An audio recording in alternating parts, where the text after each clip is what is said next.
Kalau antum mau lebih cepat lagi, biasakan begini. Menerima pendapatan dari manapun, walaupun bukan gaji atau apapun, cobalah antum keluarkan dari situ, niatkan sebagai sedekah. Saya ulang ya.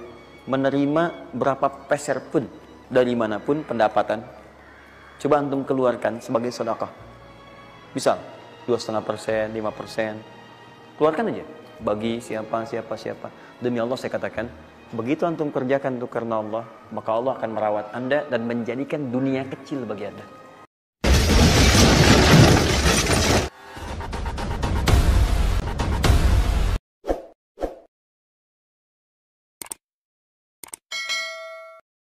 Bonus yang ini, nah peningkatannya lebih dari yang pertama, 700 kali lipat. Ini minimal 700 kali lipat. Apa itu secara singkat? Infak.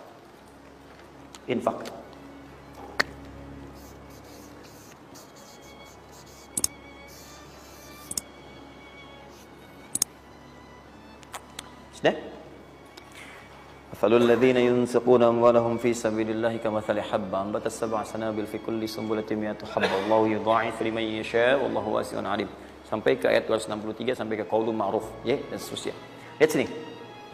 Allah tawarkan satu amalan yang dengan ini bisa melipat gandakan sampai 700 kali. Ya, ada yang sifatnya pahala, ada yang lain-lain dan sebagainya. Ya, sederhana. Kalau Anda mau infak, mathalul ladzina yunfiquna amwalahum fi sabilillah. Baik, kalau Anda mau infak, yang infak itu bukan infak biasa, tapi infak digunakan untuk fi sabilillah.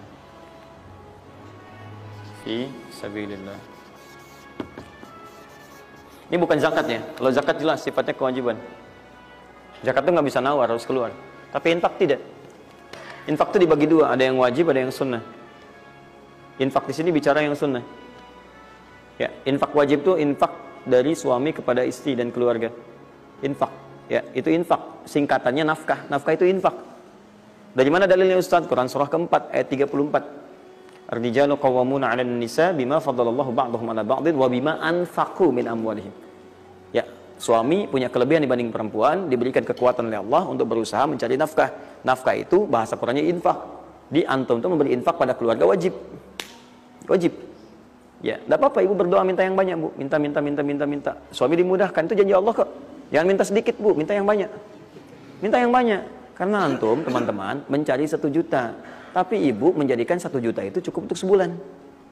Itu nggak mudah. Ya, maka berpartner di situ. Ya, saat suami keluar atau ibu yang berbisnis sekarang dan sebagainya bermohon kepada Allah minta kebaikan.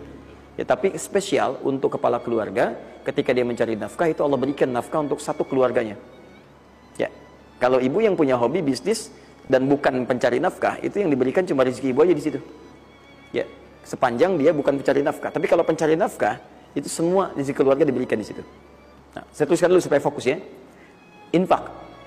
Infak ini, kalau Anda mau keluarkan di jalan Allah, maka ada 5 golongan yang utama. 5 golongan. 5 golongan itu, ini masuk ke dalam kotak tadi yang wajib dihafalkan. Tambahan ini. Quran surah kedua, ayat 215. Cepat, waktu saya tinggal 5 menit. Kalau Anda terlampau lambat, saya tidak akan bisa menyampaikan rumus cepat menghafalkan apa yang telah saya wajibkan. Ya, jadi fokus baik-baik.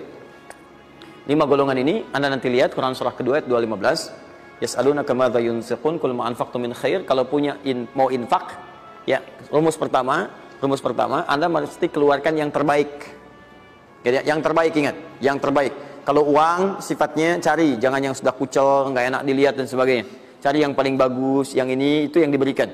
Ya, kalau makanan seimbang. Kalau Anda beli sama-sama hangat, jangan yang satu udah dingin, satu ini berikan pada orang, tidak. Kalau pakaian masih layak, bagus ini, berikan. Lihat baik-baik, pada siapa itu disampaikan 5 golongan. 1 lil walidain, orang tua. Orang tua itu cepat sekali. Anda nggak usah tunggu orang tua nelpon Anda. Karena sifat orang tua nggak akan minta. Cuman kadang nanya kabar, apa kabar, gitu kan?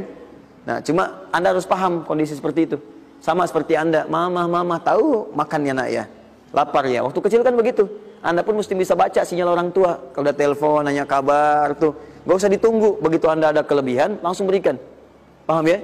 Bahkan jadi wasilah nanti lain waktu kalau sudah waktu luas saya berikan gambaran. Bahkan saat susah pun, saat macam-macam pun, itu ada rumus nanti berikan infak pada orang tua. Maka ketika orang tua mengatakan, ya Allah berkahi anak saya, mudah ya, itu langsung mengguncang arsy. Nanti saya tunjukkan hadis-hadis sahih dalam kajian spesifik nanti ketika kita masuk ke dalam babnya. Di riwayat Al-Bukhari dalam kitabnya Al-Adabul Mufrad. Bagaimana perannya orang tua begitu penting bagi keberkahan dan pencarian usaha kita. Ya. Kemudian, wal aqrabin, kerabat terdekat. Kerabat terdekat itu sifatnya ada dua. Bisa kekeluargaan, ya, keluargaan, anak paman, bibi, ya, ponakan, macam-macam dan sebagainya. Ya, kemudian bisa juga tetangga kita nih, yang samping-samping. Akrobin, yang paling dekat dengan kita. Mereka itu sangat menentukan. Kalau antum nggak perhatikan, berbahaya juga bagi kehidupan antum. Antum sukses di kantor, tapi nggak perhatian sama tetangga. Begitu ada maling macam-macam, malah didorong tuh sama tetangga. Biarin aja, habisin. Bukan, memang nggak pernah perhatian sama kita, biarin aja gitu kan. Nah itu kan yang repot ya. Wal yatama, anak yatim 3. Yatim itu cepat sekali. Tapi jangan berlebihan. Ya nanti terakhir saya tutup lah. Yatim, wal masakin, orang miskin. Wabnis sabil, orang yang kesulitan di jalan. Ya, orang yang kesulitan di jalan. Anak siapapun dia, sepanjang dia sedang kesulitan, sifat orang kesulitan itu kalau dibantu, maka suara dia itu akan langsung memberikan jawaban kepada Anda. Jelas ya? Baik, tahan sini, tahan. Fokus teman-teman. Termasuk Ibnu Sabil di situ nanti, itu ada yang diartikan dengan orang-orang yang semacam belajar. Ya, kalau di luar itu banyak yang kayak ngasih beasiswa ke orang yang belajar, yang sebagainya. Ada yang pengajar, ada yang macam-macam. Itu cepat juga itu. Nah, mempraktikkan kelima itu pakai rumus yang ini yang tadi, yang 261, 263. Lihat ya, lakukan karena Allah, bukan karena yang lain. Paham ya? Dan melakukan karena Allah itu diarahkan untuk mendekatkan diri kepada Allah. Lihat cara infaknya. Misal, antum ingin ngasih misalnya kan? Nih, saya mau ngasih pakaian yang Allah sukai. Kasih baju koko, kasih sarung, ya kan?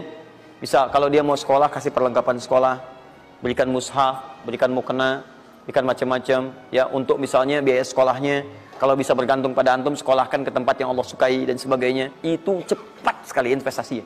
Dan pahalanya nggak akan berkurang, ngalir terus. Jadi kalau dia baca Quran, antum dapat pahala dan seterusnya. Dan itu sampaikan dengan cara yang bijak. Kalau sudah ngasih, saran saya lupakan. Jangan diungkit-ungkit, lupakan. Makanya bahasa Qurannya qaulun ma'rufun wa maghfiratun khairum min shadaqatin yatba'uha adza. Kata-kata yang baik, ya, dan maghfirah, permohonan ampun, maaf. Ya, kalau nggak bisa ngasih, minta maaf, langsung kemudian lupakan. Jangan diungkit-ungkit, jangan macam-macam, supaya tidak hilang pahalanya. Begitu sudah itu dilakukan, itu lebih bagus. Bahkan saat antum nggak punya pun, berkata baik lebih bagus daripada ngasih, tapi seringkali diungkit-ungkit atau dengan kalimat yang tidak menyenangkan. Dikasih, gitu kan? Aduh, mas terima kasih, ya sudah dibantu, gini-gini. Nggak apa-apa. Itu kan rezeki cuma titipan dari Allah. Hak ibu juga. Hak kita bersama, ibu kan miskin misalnya.